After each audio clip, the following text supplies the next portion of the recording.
बन जा मेरी रानी, आजा दिल में वो लड़की दीवानी। तेरा प्यार है जैसे प्यासे को पानी, आजा दिल में वो लड़की दीवानी। मैं हूँ राजा तू बन जा मेरी रानी, आजा दिल में वो लड़की दीवानी।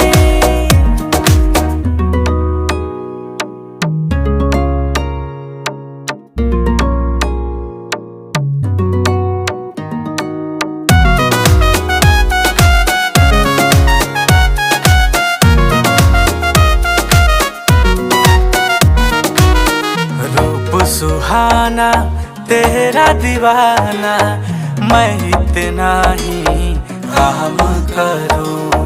अब तो हर दिन एक